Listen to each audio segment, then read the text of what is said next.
Damn, this thing takes forever. It's live. We're live, right? I think we're live. We're live. I'm assuming we're live because it's not telling me we're live yet. Fucking Google Hangouts. First of all, Google, you fucked us up by buying YouTube because we're live, right? We're live as a motherfucker. All right. So Google Hangouts still tells me it's off air. First of all, Google Hangouts, you motherfuckers are fucking up because my camera's not working. Thanks a lot. I blame you fuckers. Now it tells me we're live. What's up, bitches? Anyway, all right. Welcome, ladies and gentlemen. This is Triggered. We're here to either piss you off or make your day fun, or both, or one or the other. Honestly, don't care how you feel. I'm here to give you some entertainment, and then you can take it how you want to. My name is Eddie Law. You know me from the Keyboard Warriors. That is Ash Lamprey. What is up, my brother? I'm good, dude. I've actually had a really good day. I've had a really good day. It's been, pretty entertaining. There's been a lot of things that I've seen. It's just been a good vibe. How are you? It makes one of us, man. Sure. Worse. I mean, I'm not gonna say my days are bad. They're just rough. You know what I mean? We're working all that shit. It's like unexpected work shit gets, it irritates you because you don't expect that, I think. You know what I mean? Yeah. If I expected, certain things, it's like, all right, whatever. But it's all good. This was my first day back. I had 7 days off from work, and this was my first day back, and it was fine. I kind of got to that point where I'm kind of looking at it, I'm like, I don't even care anymore. Like, it's one of those things that I'm just letting it roll. Whatever happens, happens, and whatever will be, will be. So there's no point in me. This was my first day back. Yeah. No, like, because Wednesdays are my long days. I mean, I'm working. After this, I got to go run some errands and do some shit. I might go to get a workout in. I'm not sure. But, and then after, I got Keyboard Warriors tonight. For anyone who wants to join in, it's 6:30 p.m. Pacific time, 9:30 p.m. Eastern time. And then literally 1 minute or two maybe after Keyboard Warriors is over, I got to go to work for a couple more hours. And, so Wednesdays are heavy for me. What are you gonna do? So anyway. Regardless, we're here to throw some shit down. What do we got on the topic list here today? Right, I want to. You messaged me earlier on today. I want to start. I know this is MMA, and we usually for the Heel Hook show, but there's just a little thing that I tweeted this morning. That basically Nate Diaz has become Conor McGregor. Like he is the equivalent of in my honest opinion now. And hear me out when I say this. I know that you're a big Diaz fan, a big Nate and Nick fan. But this is just purely based on Nate. This is nothing to do with Nick. This is purely Nate orientated. Right. So, what did I actually put? Right. So Nate is exactly like Conor nowadays, whether you like to admit it or not. # virtually identical. Okay. The reason why I say that is, and I'm not saying personality-wise they're the same, but the way that they carry themselves recently, especially Nate, because obviously Conor was really doing it kind of first. Every time we seem to be in a good situation, Nate throws out these tirade of Instagram posts, like one after the other, where it'll be like him doing something like beating Conor, fair enough, or him doing something cool, and he's like champion, and it's just like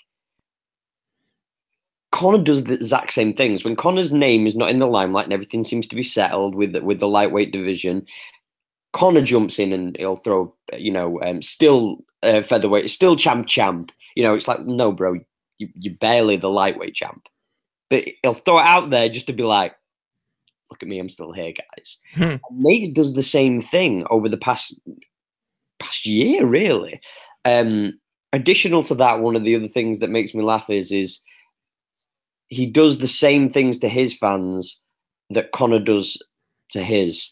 And when I say that, he puts out that image of the God is coming back, the champ is coming back, and all of a sudden, all the clickbait sites come back onto it. The fans come back onto it, whether it be the Nate fans or the Conor fans. We all can't wait for him to come back, and then it's just that tirade of kind of nothing's going to happen. It's just a case of keeping your name in the limelight, having people talk about it, having people talk about them, and then the fans will start arguing with the other fans and other people, and it's the same thing over and over. And Conor does it, no doubt about it. Everybody would willingly accept if I said that Conor does that, but Nate does that too. And I saw it this morning, and I was just like, as much as people don't want to really kind of admit it, Nate is the mirror image of Conor. Like, as far as like the fans, like hardcore fans are pro Nate, and then like the new fans, whether you want to call them casuals or not, you know, predominantly because there's a lot more of them, they call like the Conor fans. But it's like they're both the same people, really. Okay, so in terms of Nate and Conor, the same thing you're talking about as far as keeping their names relevant. Well, the way they carry themselves on social media and the way they carry themselves in that manner. Okay, well, in that manner, I don't disagree with you. Yeah, I'm not talking about his personality. It's yeah. If anything, maybe Nate's taken a little bit of a cue from a Conor, from not, I wouldn't say a Ronda, because Ronda just disappears. Yeah, but then she'll disappear for months, put up one post, and that thing will blow up. You know what I mean? So I think he just recognized where he's at, and he recognizes the power that he has on social media, so he's able to do it.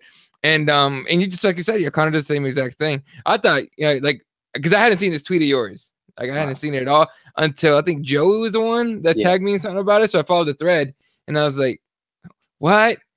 I was just like, they're not even, other than they're two bad motherfuckers that don't give a shit. Other than that, there's really not a lot of comparisons. But that makes total sense. Personality-wise, I'm not trying to compare them whatsoever. Yeah. But if you look at their fans, you look at the way they carry each other on like social media, and you also look at how their fans respond to anything by Nate. Oh yeah. It's the exact same. And they both put it out there to get those same reactions from clickbait sites and from their fans. And that's what it's about. That's what it's about. I agree. I think more people should do it. But it's just funny to me that people always hate on Conor for doing it. Oh. But Nate does the exact same thing. That was all. I didn't realize they hated on Conor for it. Honestly, true. I've never hated on Conor for it. No, but what I mean is the hate that if Conor did a post tomorrow, it could just be like at the gym, and then people would be like, "You're a fake champion." Even if they're not talking like tagging him, they'll still do it. Like they'll be like, "Oh, look at the fake champion popping." You know what I mean? Look, those people can do that anyway. Oh, dude, no, he can put up. You ever seen? Because I've seen pictures of Conor with his kid. You ever take that fucking plunge into the comments? I can't. I did it one time. Somebody was shitting on his child, like saying shit about him, and I'm like, first of all, how dare you? He's a fucking infant who can't fucking like defend himself. Second of all, really? I mean, really? You know, so it's if Nate was doing, Nate puts up fucking videos and pictures of his dog and he gets shit. So those people can do the same fucking thing. It really doesn't matter. But yeah, no, I'm with you on that. I mean, fans are kind of crazy. I know I hit you up earlier today about my friend, not even my friend, this dude. So I was at work and one of the few times I actually go out to get lunch. I never do that. I always bring my own lunch from home, you know, in adherence to a clean diet and all that. But I didn't bring anything today, and so I went out. Right, went out to lunch, got food, and this one fella who I hadn't seen in maybe like a year recognized me there. He's like, "Hey, what's up, dude?" I'm like, "Oh shit, what's good?" I had met him at a gym, right, about a year before, and he had asked me because I had a pair of tie shorts in my gym bag that I had pulled out while I was looking for my for some socks or something. And he's like, "Oh, what are those?" I'm like, "Muay Thai shorts," and we got to talk about MMA and everything. He's like, and now here's the thing. So you sit down, and he's like, "Oh, come sit with me." All right, cool. We're eating, and for some reason, I didn't bring up anything combat sports related. We were talking about, I think, LeBron James hitting 30,000 points, which I think we're gonna talk about later on the show. But that came up, and then I don't know where he goes. So how about Conor McGregor being a little pussy? And I go, what? It's like, yeah, he's being a little pussy. He should just fight Khabib. I don't know why is he playing around and everything. And I'm like, do you understand the position that guy's in? Like, he doesn't have to do anything. Yes, he does. He has to defend that belt. And I go, no, he doesn't. He literally could drop that belt and like leave, and I would be like, oh, good on you. Do your thing. Like, nobody really, like, his fans would be upset for a little bit, but they give him props and he did what he had to do. He's like, well, he's the most overrated fighter in the history of MMA. And I go, okay, hold on, hit the brakes. Hold on a second. Didn't you just start watching MMA like a year and change ago? And he's just like, well, yeah, but everything I've seen of him is just overrated. I mean, yeah, he got lucky against, he said he got lucky against Aldo, I think. Oh, and I'm like, how did he get lucky against Aldo? As a one-hitter quitter. Anyone could do that kind of fluke. And I'm like, okay, well, moving on. What other fights did you watch? I watched Eddie Alvarez fight. And I'm like, that was a dismantling. Yeah, but Eddie Alvarez is on the back nine. He's taking a lot of wars. I'm like, and so basically every fight that he had, he's like, well, Nate fucked him up. He goes, Nate fucked him up. And then Nate was a pussy and lost in the second fight. I'm like, whoa. Like, so I'm dealing with a Conor hater that's not even a Diaz fan. And then he drops this on me. Mayweather fucked him up. Fair enough. Mayweather jacked him up at the end of that fight. Fair enough. But that's when I realized I'm dealing with a boxing fan. And I go, so you're a boxing guy, huh? He's like, oh, always, man. Boxing is superior to any sport. And I go, huh? What do you mean? He goes, yeah, man, I trained boxing for years, man. I no one could even touch me. And I'm like, can we go outside real quick? I'm gonna show you. I'm gonna show you what it takes. Controlling my guy and training like. Yeah. I go. I'm gonna show you what a takedown is, and then I'm gonna show you where rear naked choke is, and then I'm gonna wake you up. No. What you need to do is you need to do the Daniel Cormier. You need to do the DC crucifix, and you just need to just go get up. Just talk. Yeah. Get up, my guy. Oh, you can. Yeah. So basically, it was this. It was weird because, like you said, just literally like a minute ago, you were like, "I'm a big Diaz fan." I really am. And when Diaz and Conor throw down for the third fight, I'm going all in Diaz. I don't give a shit. And you're gonna go all in Conor. And that's how it's gonna happen. That being said, that was some asinine shit to say he's the most overrated fighter ever. There's a lot of guys out there. Like Conor doesn't even rank like top 100 overrated. No. Like in my mind. So I don't know. So I remember I said it to you because I knew. Like, I wish I had recorded it and sent you the audio or something because you would have lost your mind at some of the shit he was saying. The thing is, right, is this is the problem with boxing. Do you know what I mean? Like, for I think it's so easy for boxers and, like, boxing fans to say that they think that boxing's better than MMA. But boxers very rarely will go and compete in MMA. Like, right. You know what I mean? One of the things that makes MMA fighters so dangerous is the fact that it's mixed martial arts. It's not just boxing. And when somebody goes into their realm, you expect them to do well. It's like there's been. I remember for a while ago when the NFL started to come over to the UK, and a lot of the teams that were coming over to the UK were scouting rugby players to try and see if they'd be able to, you know, because the big guys, hefty, strong, right, and all that. Same kind of principles of the game, but a little different rule sets and different kind of bits and pieces, but essentially the same-ish kind of sport. And there was like, let's get some of these rugby guys, you know, we'll do a little bit of scouting whilst we're over here, because obviously England's one of the premier places for rugby. I'm not a fan. But anyway, I remember hearing about some of the players that they tried to get over there and train with them over in the States in the off-season.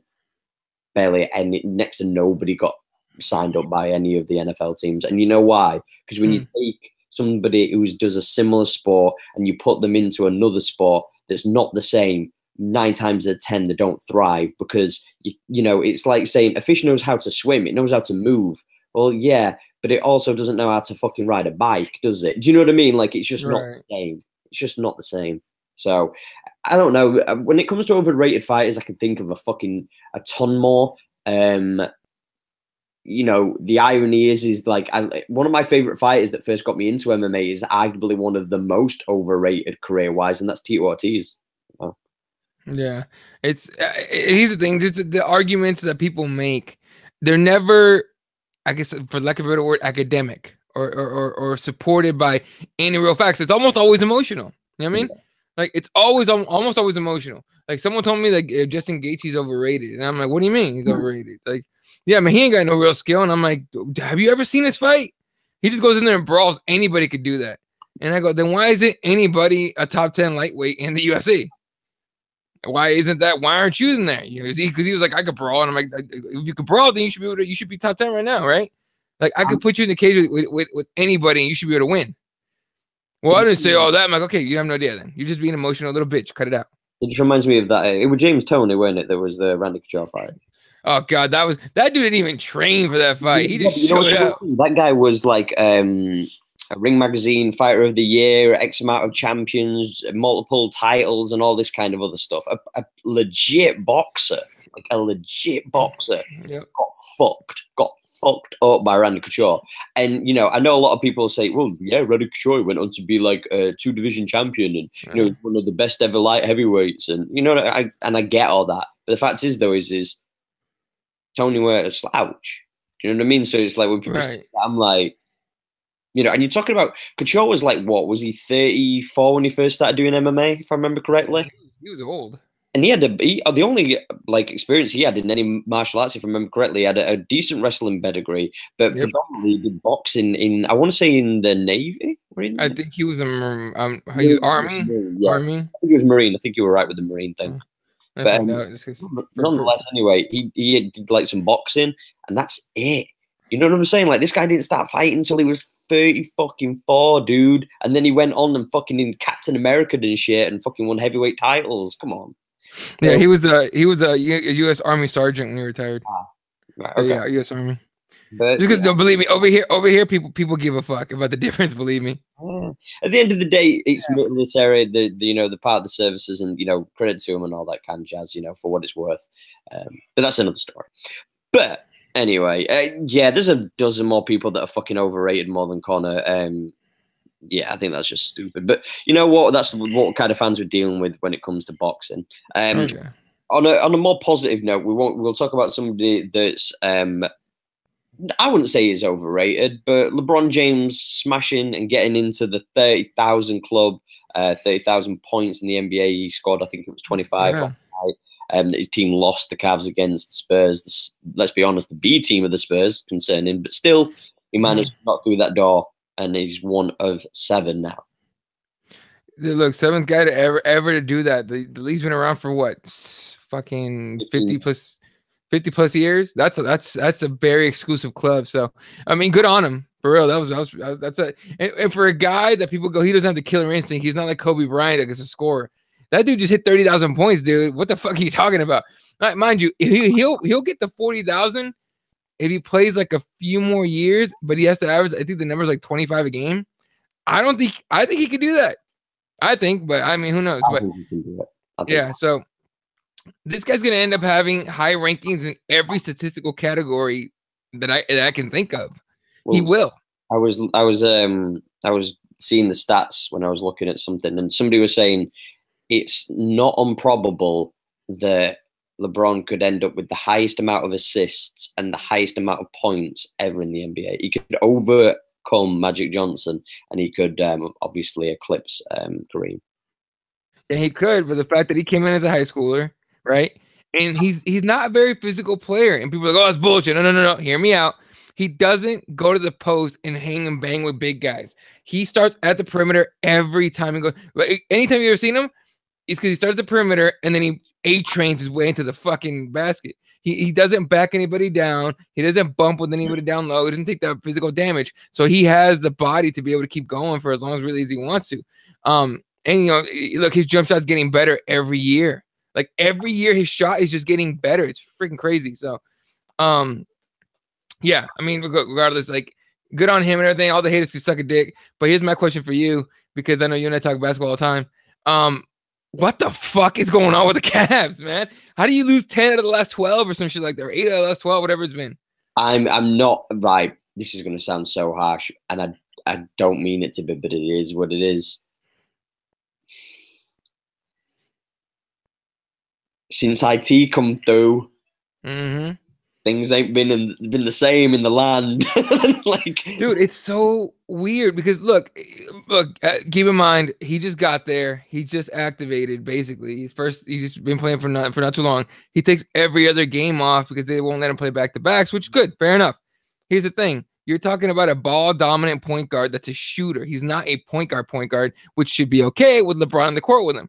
For some reason, like Isaiah Thomas, and I've actually, because I want to know what the fuck I was talking about, I actually watched like 2 or 3 games of the Cavs now with just when Isaiah Thomas on the floor, and he stops the ball. You ever heard the word the phrase ball stopper? Yeah, he's a ball stopper. He dribbles way too goddamn much.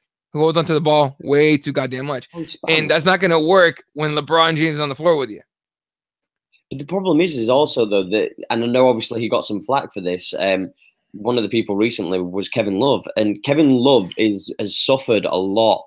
Yeah, it's not necessarily been LeBron. LeBron's still putting up numbers, but the problem is LeBron can't carry the team at the end of the day. You know, when Kevin Love was, spraying threes, and you looked at IT coming through, and you thought, maybe it'll work, maybe. But the thing is, though, is when Kyrie was there, he knew when it was time for him to shine. Do you know what I mean? Like, Right. And he could do it. he knew when. But like the point was, though, is when LeBron didn't play and Kyrie was the dominant person at the Cavs, they didn't have as high success rate. But when they were all together, it's that thing, like we always say, one man doesn't make the team. There's more than one person. There's, in any sport, and you have to get those right pieces. That's why Golden State. That's why Golden State is so good, because they've got arguably 4 All-Stars. No, they do got a full All-Stars. No, Aren't they all All-Stars? I'm saying though, like a lot of people don't give Klay Thompson the respect that he deserves, in my opinion. Oh, wait till that guy goes to his own team, because he will, by the way. Like, wait till he goes to his own team. That kid's gonna blow up like Kobe scoring style. He has arguably the best jump shot in the league. I'm just saying.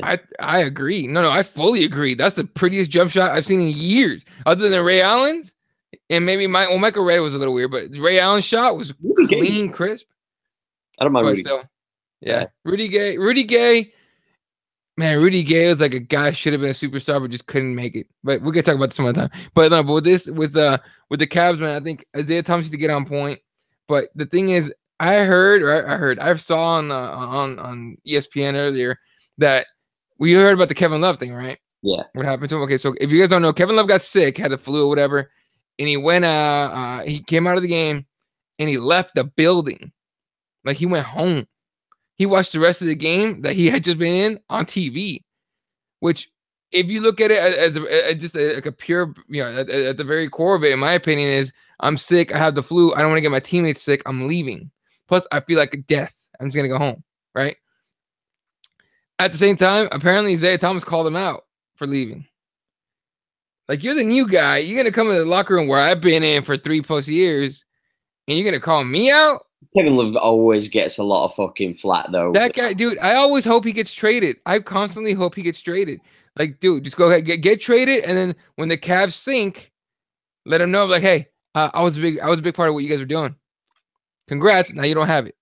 I don't know. I was looking at, there's a few people, obviously, that have speculated that there might be moving point guards. Leonard, and who's the other dude? The guy from Walker.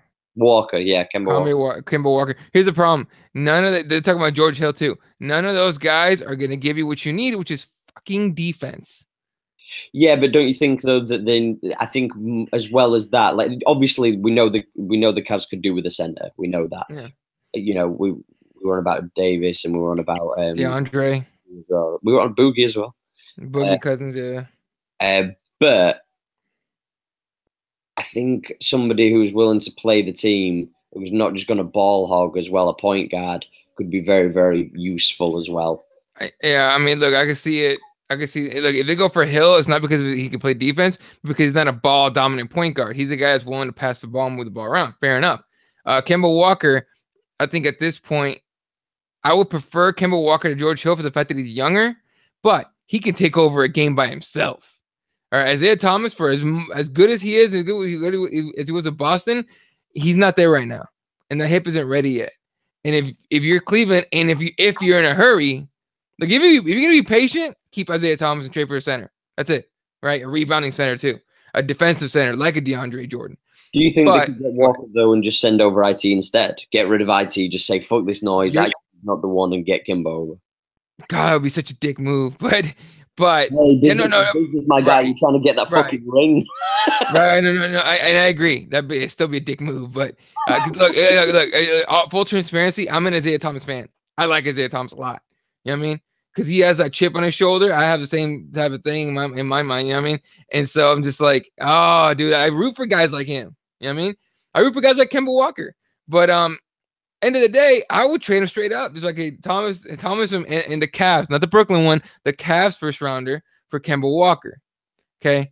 And I'll take your Dwight Howard contract, or I'll take your who's the other guy? Nicholas Batum. Yeah.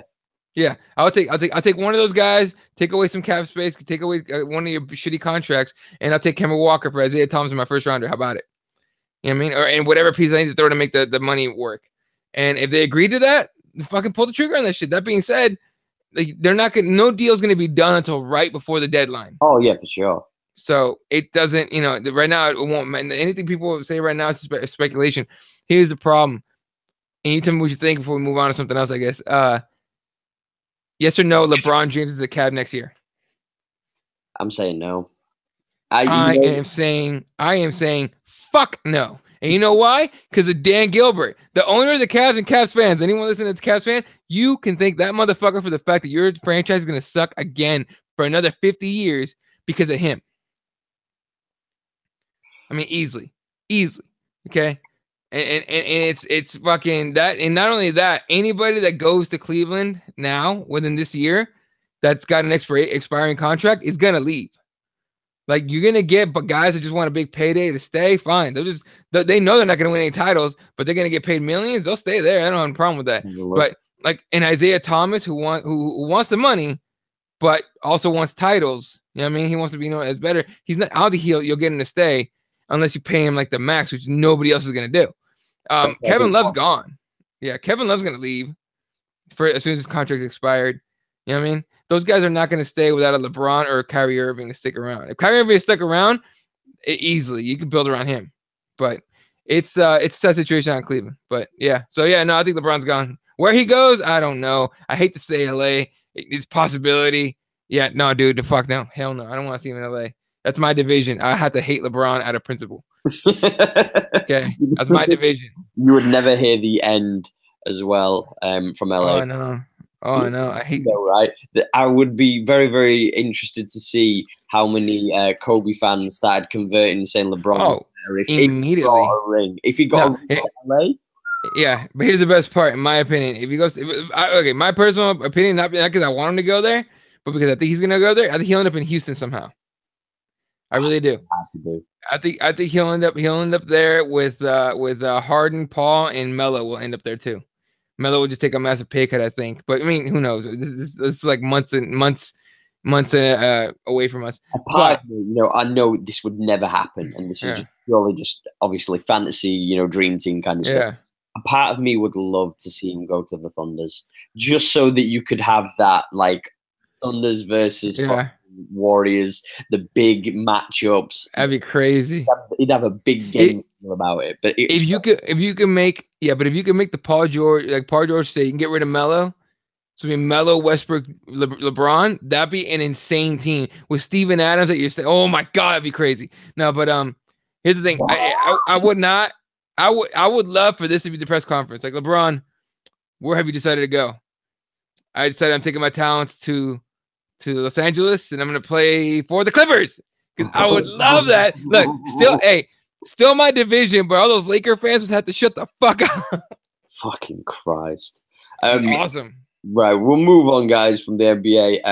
I want to talk about something that's a little bit left field here, but the guy who shot his shot tried to find Claudia. For people who don't know, right, if anybody's ever used Tinder, you swipe. Is it left for? I think want a right to keep. I think rights to keep. Right. So he accidentally was on this chick. I've never used Tinder, sir. I've never ever. No way. Just saying that this chick, she is oh, fuck yeah, she is. All-star cutie. But this dude accidentally pressed the thing to say no, I don't want to fuck with her. And he fucked up. So he actually messaged the uni that she was, the university where she was from. Yeah. He messaged every Claudia to find this girl. And he found her. Yeah. Yeah. Here's the thing. Hey, joke's on him. If you pay a subscription on Tinder, you can go back. I'm pretty sure. I wouldn't know. Like, all I know is his fucking credit to him, man. Do you know what I mean? Like, yeah, shoot, man, and he shot his squad, man. Like, I don't know if you've seen the girl though. All I know is she actually replied and stuff, but I don't know and she's in contact with him. But I don't know if she actually got it right or anything like that. But it'll be some unfortunate looking dude. But he went after her hard. That's like stalkerish. So it better work out.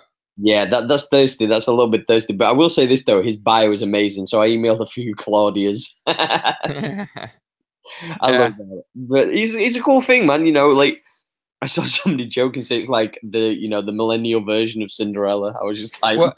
Yeah, I saw that too. Now, what's the furthest that you've gone to get a chick, like to get a girl to notice you? to get them to notice me. Um, for an 80s, not is this for just in general or just like In for general. the one specific girl or just like In general, in general.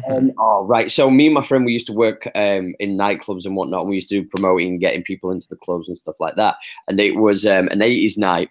So me and my friend, obviously all the other guys were dressed in like jeans and leather jackets, and they tried to do like the kind of rock style like 80s look. Yeah. All the girls were kind of like dressed up in like similar kind of S stuff, or they did the neon high socks and Right. and the fucking tutus and all that kind of bullshit.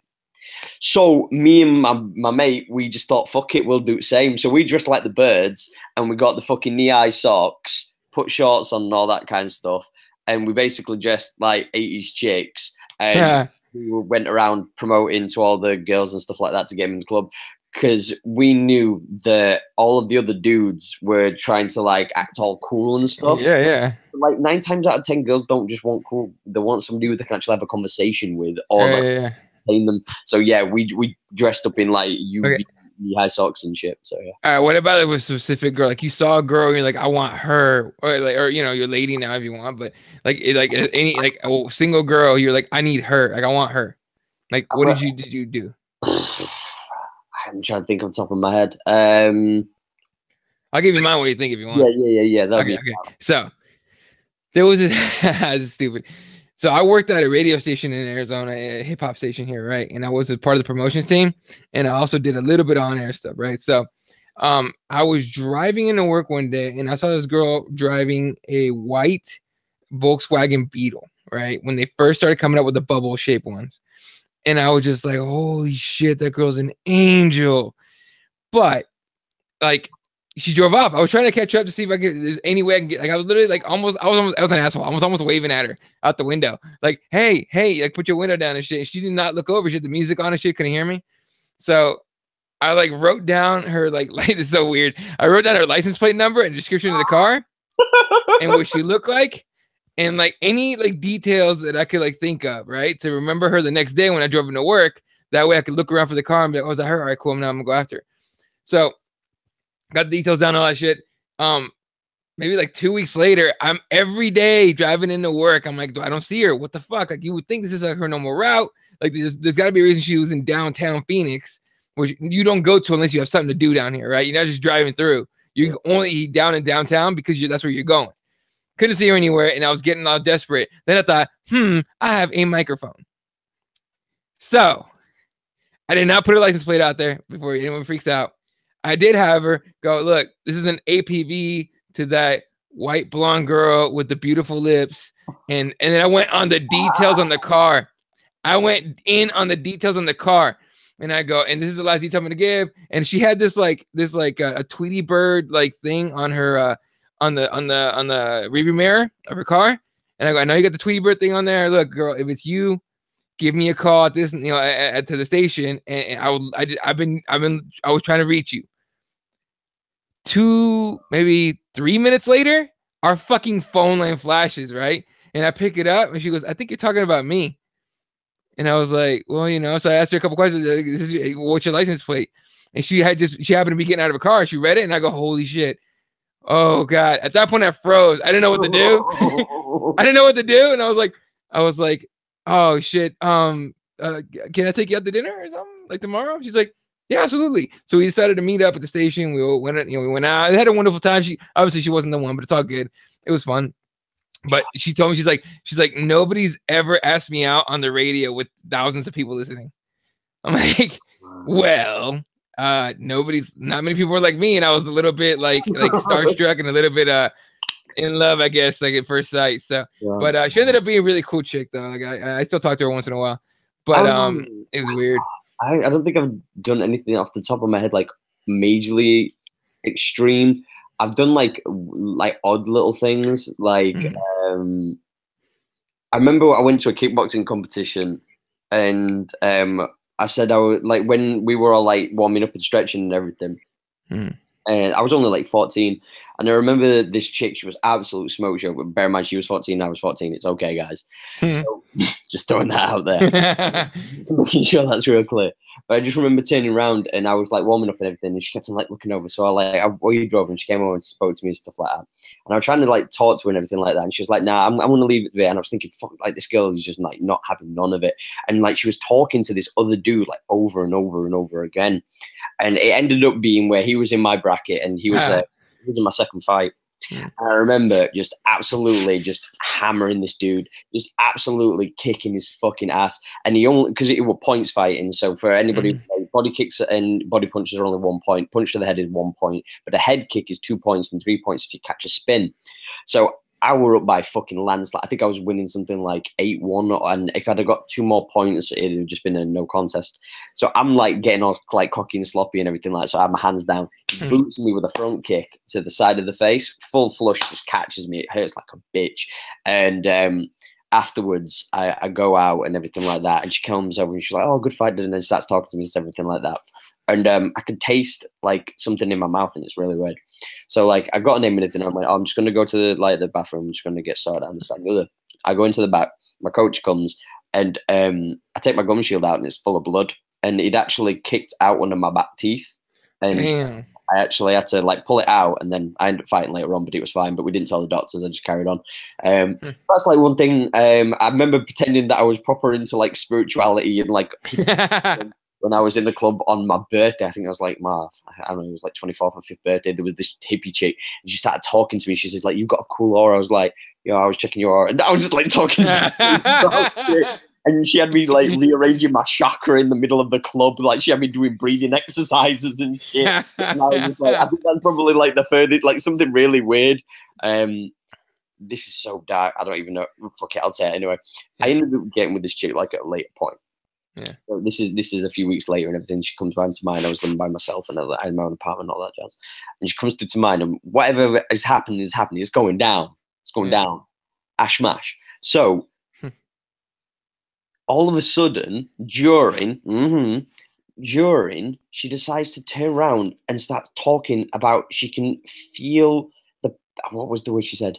She could feel the flames of the phoenix inside of her. And I was like, the condom's still on, right?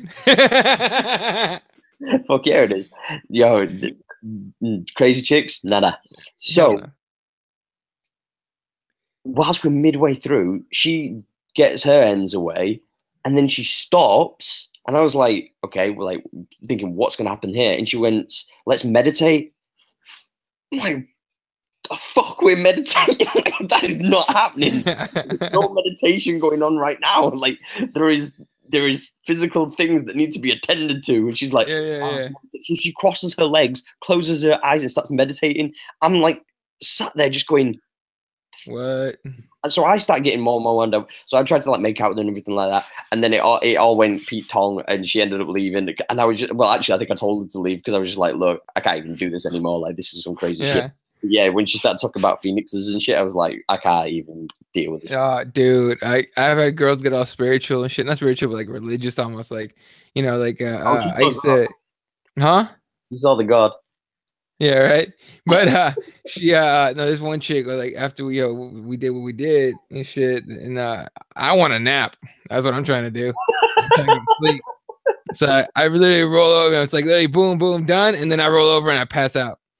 Like, you know, the usual. So fucking maybe I'm assuming it was like an hour later because I was dead asleep, and I get woken up, and I look over, and she's like, it's like, "Hey, you wanna come pray with me?" And it didn't register at all. It did not register. I go, what? Like, what are you talking about? I'm like still asleep basically. And yeah, I think we had this. That was amazing. I just want to pray and thank God for that. And I go, "Hey, you go ahead. I'll catch up." And she like went to go pray, right? And I passed out again. I woke up. I'm assuming it was like a minute or two later, and she's like literally on her knees, butt naked, on her knees in the middle of the room, praying to Jesus, saying, "Thank you, Lord. That was for an amazing experience," and a bunch of shit. I'm like, oh my God, this bitch is insane. So she finished up, comes over, and she passes out, right? I got up around like 3 in the morning, like 3:30, which is maybe like 2 hours after all that went down. and I grabbed my clothes. I didn't even put anything on. I grabbed my clothes. I snuck out of her apartment. I got dressed outside, got in my car, and bailed. I was like that. I think she would have murdered me for my blood. I think that would have been that shit. It was so weird. She was a smoke show, but she was crazy. It's and the then like ratio. Yeah, and I'm fucked up. I'm an idiot. I met her at church. Like, what did I expect to happen? So fucking like, yeah, like I stopped going to that mass. I started going to like the one that was an hour later, and I always saw her from far away, but she never like came over to talk to me. She never came looking for me. I blocked the number on my phone. Like it was just too much crazy. Yeah. But last I heard of her was like 6 years ago. She was like married and had like 3 kids and super religious still. So I'm like, hey, good for you. Yeah, credit to her. Speaking of crazy chicks, did you read the thing that I sent you about the girl who wants to marry Tetris, the video game? Mm-hmm. There is. No, I think I was driving when you sent me that one. Basically, this one was on a TV show and she was getting interviewed because she wants to marry Tetris. Okay. But she realized I'm going to read you the little bits of this as do it. She realized at the age of 10 she was attracted to monorails and iPods. Okay. Yeah. She used to be in love with a calculator called Pierre de Fermat. And I quote, she said that I just loved his function. Oh, Jesus. I'm trying to find this on the moment that you sent me. I should point out that Pierre sadly broke and she moved on. Wow. I should point you up here. Sadly broken. You moved on. She said it's so much the Tetris. It's not so much the Tetris cartridge I love. It's the game itself. I find it so attractive. To him? Are we sure Tetris is to him? Without getting too personal, is this an intimate relationship? Yes, it's very intimate. Oh God. My dates with him are usually taking him out to the library and playing him for hours on end. Sometimes I just play him on my Game Boy. I've tried human relationships and they don't work out. Let me see a picture of this bitch. Chick. This young lady. Is that her? Yeah. Bruh. Hey, who made Tetris? What's the company? I have no idea, but all I know is it was on our English TV channel this morning, and Philip Schofield said, "So are you taking Tetris home to meet your parents?" Hey, look, Tetris makers, company that made Tetris. Hey, fam, make this happen. This lady needs. Oh, she's from Florida, motherfucker. Of course. There's a Florida chick. What did you expect to happen? I don't know anything about Florida chick. Oh, Florida? No. The state of Florida is the most insane state on this planet. Like, for some reason, anything within the borders of Florida, anytime you hear a crazy story, no one in the States is ever surprised. They're like, yeah, oh, this guy's fucking, ate his dog's head and fucking, I don't know, use the rest of the fur as like fucking bikini shorts. And it's like, oh shit, really? Where was that? Florida? Oh yeah, that makes sense. You know what's really funny about you saying that? There's a comedian called Roy Chubby Brown, old comedian from like the early 80s, and he used to say, no matter what the story, no matter how fabricated, how exaggerated, how crazy it sounds, whenever you're doing a bit, all you have to mention is one of two things. Either it happened in America or it happened in Japan, and anybody believe you that it's 100%. I do find it really funny that you said, like, people say that about Florida. We all say that about you guys. It's funny. There it is. Hey, look, I honestly, I don't doubt it. Like whenever I go visit or talk to my family in Mexico, they're like, "Did this really happen in the U.S.?" I'm like, "I don't know, but probably." Like, I never say no. I always go probably. Yo, fuck this like sky high bridge thing. Yeah. You couldn't pay me to do that shit. How high is it, by the way? Because I can't remember. 500 foot high. So, yeah, 1,000-foot cliff swings and multiple glass bridges. So it's a whole like theme park. But dude, you can't get me to do any of that shit. So for people who don't know, in China they've done a sky high. Hold on, Waxing Vodacazine. I'm going to butcher this, but hey, theme park. It features a 500-foot high bridge, 1,000-foot cliff swings, and multiple glass bridges. Yeah, and it's high as fuck. Literally, it's in some valleys somewhere, and you can literally see all the mountains and stuff like that. And the ones that are really, really high, it's just mist. Like, you can't see anything other than. Dude, Okay, I take it back.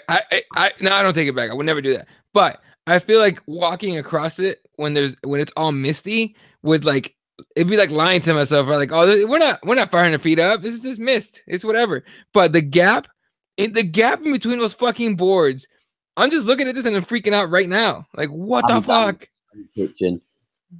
Dude, hell no. No, you couldn't give me that. You couldn't pay me to do that shit. Wow. There's a swing that swings off a cliff. No. I think I would pass the. See, I could do the glass bridge. We have that in Arizona. We have a in the Grand Canyon. There's a little like glass. There's like a glass spot where you can walk around. You can look down and see the canyon. And if you fuck up and look at the early, at least it happened to me. I looked down long enough to scare the shit out of myself. So I don't think I could do it here though. Fuck, dude, fuck the gap on that. What the fuck? It's not just worth doing. No. Dude, and I know you got the fucking bungee cord, so you don't so if you fall, but nah, dude, hell no. Imagine that if that one time you're the one person when that's. I'm saying, look at this crazy white dude fucking literally running across the bridge like a madman. You know what? That dude's not crazy. That guy, you got to give that guy a fucking lot of fucking like credit. Fuck that noise. There's only two other things that I wanted to bring up because I forgot about them, to be honest. We'll go with one of them actually. Okay. The Betty Gabrielle snub from the Oscars, the actress from Get Out. Did you hear about this at all? Okay, so everyone's talking about it, and because everyone's talking about it, I'm ignoring the fuck out of it. Because usually when everyone's talking about something, it's stupid as shit. But I had not heard about it. I mean, while you talk about it, look it up. I'm gonna look it up. Who is it again? Betty Gabrielle from Get Out. Basically, have you seen the film Get Out?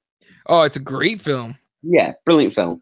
She's the housemaid. Right. Yes, I recognize her. Okay. Right. So basically, the Oscars have nominated Get Out for, I believe it's 4 awards. The ones that they didn't get was Best Supporting Actress. Okay. And people think that Betty Gabrielle should have got it for her role as the housemaid in the film. Now, hear me out when I say this. Was she good in the film? Yes. She was great. Yes. But the thing is, can you genuinely say, though, that the amount of time she was in it, rewards and warrants a supporting actress like nomination? Do you know what I mean? Like, right. I think you got to keep in mind that in this game right now in the States, I know it's everywhere, but in the States specifically, it's very into race equality, right? Not just women. I was gonna say it's the gender that's right, but it has to do with both. I think yeah, of course. Race, right? Because for example, in the end, and again, I know we bring it back to sports. In the NBA, Jason Kidd just got fired. By the end of this year, we're gonna have 2 black coaches, just 2. I think the Toronto coach, I think is Dwayne Casey and Nate McMillan with the Pacers, right? Yeah. The NBA players black players, African Americans make up 70% of NBA players, and you only have 2 head coaches. And there's a lot right now being talked about with that as far as being a real issue. In the NFL, you have the Rooney Rule, which basically means yeah, exactly. You basically have to when you're hiring somebody for a position, you have to interview a certain number of minority candidates, right, before you make your selection. So now it's into all kinds of entertainment. I mean, was it the Oscars like a year? I think it was when Chris Rock was doing. And by the way, that's all I ever watch of any award show is when it's a comedian and they do a monologue. It's all I ever watch. I don't watch at all anything else.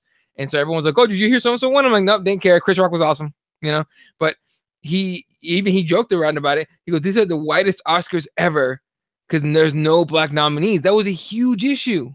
Huge deal. And because we're at a point where nobody trusts, Hollywood or whoever's in charge of making these nominations, nobody trusts them to be fair. And I don't blame them.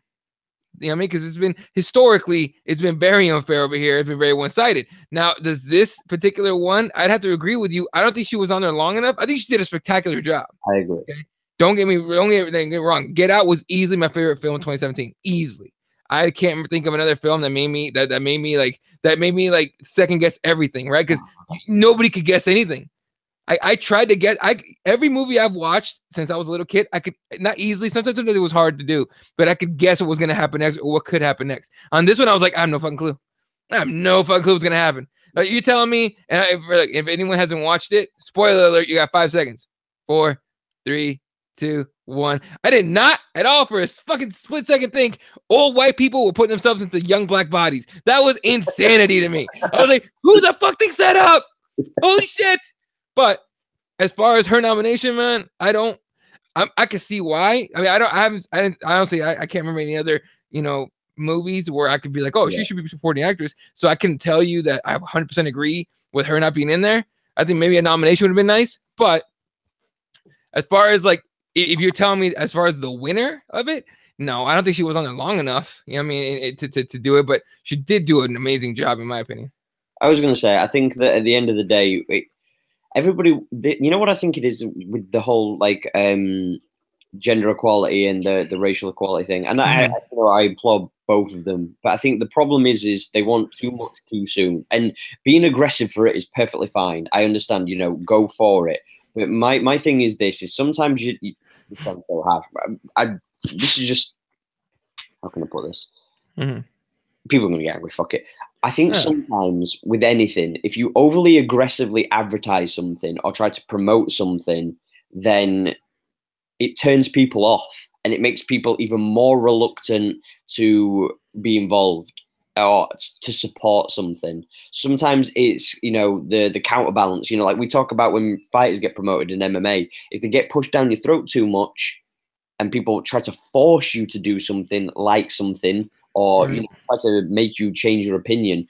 Look at how many times, like, in the States, especially with like the whole Donald Trump thing, like when people try to like overly push against people who are pro-Trump, and they try to give copious amounts of facts and statistics and quotes and video footage, everything.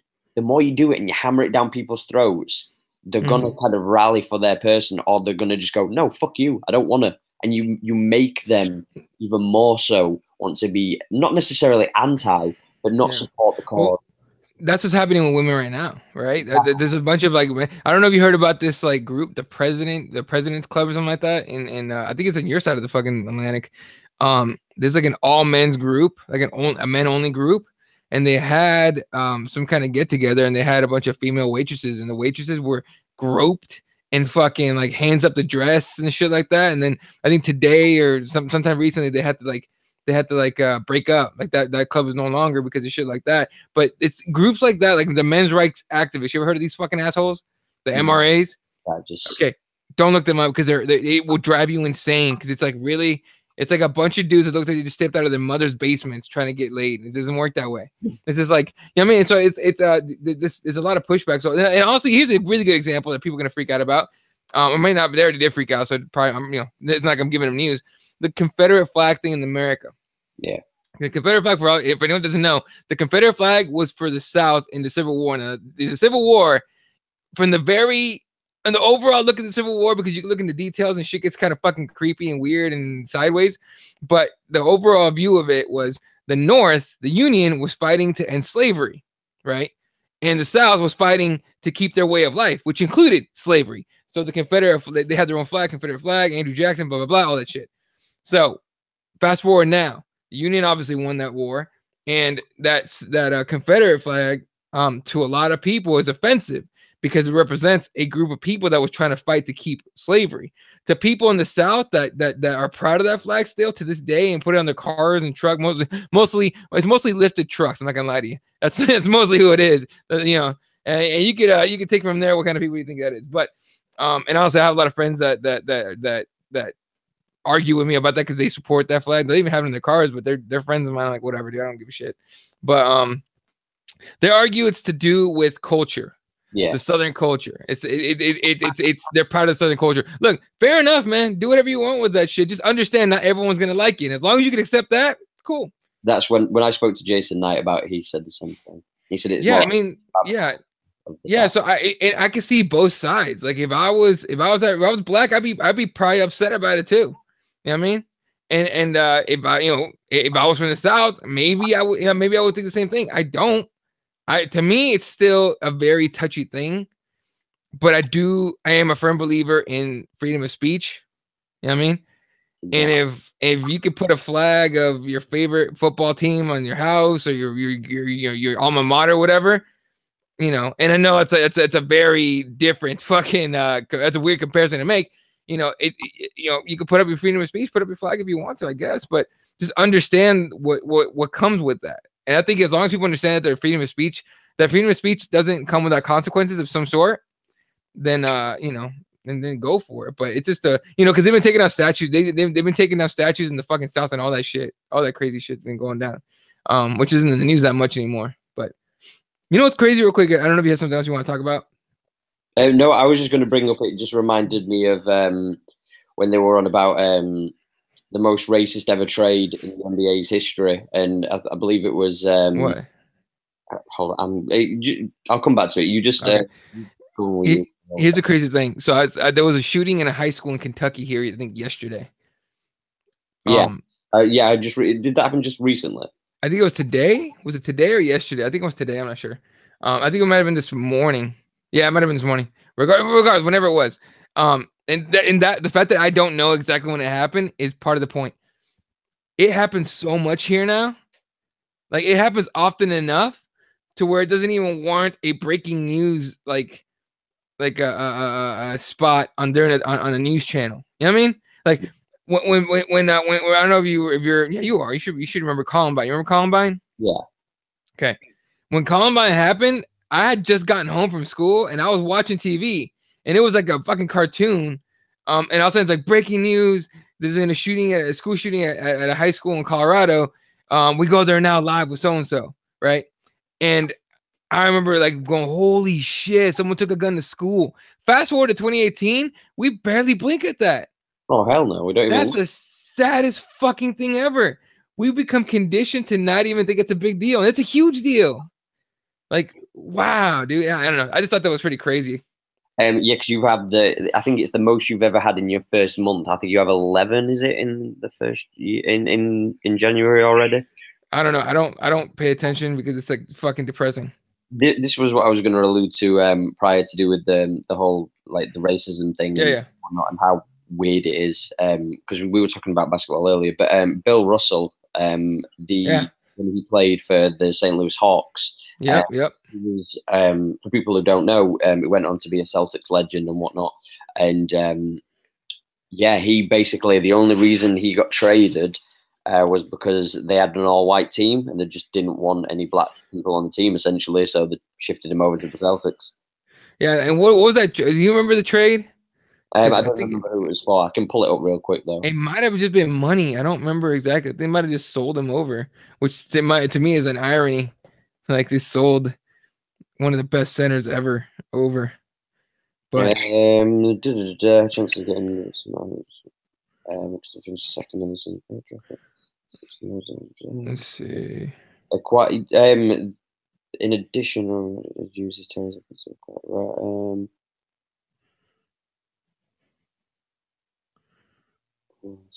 I don't know. It's. I'm trying to look it up too, and I can't see it. Right. So they had the second pick. Yeah.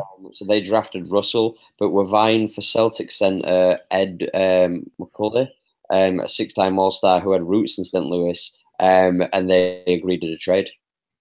Oh shit! And he previously asked to be traded there so that he could be with his sixth son. So they just swapped. Who, Bill? Yeah, the other kid.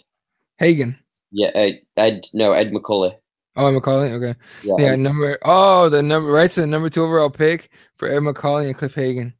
And defense of St. Louis, Burrows was going to refuse to play for them anyway, given the racial climate in the city at the time, which is funny because St. Louis, Missouri is very different now. It's not like a white city anymore. That's where all the protests were going down. And was asking for a huge signing bonus as well. Plus, they did get 2 Hall of Famers back in the trade, so it wasn't as if they got totally taken to the cleaners. But still, Russell won 11 championships in 13 years, including 3 against the Hawks. Well, St. Louis Hawks. Bro, St. Louis Hawks. I think now that's the team that went to. That's the team that went to Atlanta, right? Yeah. Yeah, that makes sense. Owned. Is what it is, man. It's called karma. Yes. So that's that, ladies and gents. I'm gonna try and con Eddie into playing Fortnite before the end of the week. So we're gonna try and Jesus, fuck that game. We might do like a 50-50 show. We might do like a 10-minute, 15-minute, just quick look at the heel hook show and do an MMA little bout, and then we'll do some Fortnite because I want to see Eddie rage so bad. Yeah, dude, I'm gonna get my ass whooped. I suck at the We all are. That's part of the fun, my guy. Whatever, man. So yeah, you can find me Ash Lamprey on Twitter and on Instagram. That's ASHLEYLAMPREY. And you can find me just Ash Official on Snapchat. Don't forget to go over to the Heel Hook on Twitter. It is the Heel Channel _. You can find us on iTunes, SoundCloud. Subscribe to those. Subscribe to this if you haven't already. Hit the like, share, tell your mothers, aunties, cousins, sister, brother, and his baby mama to come through and watch this and share this.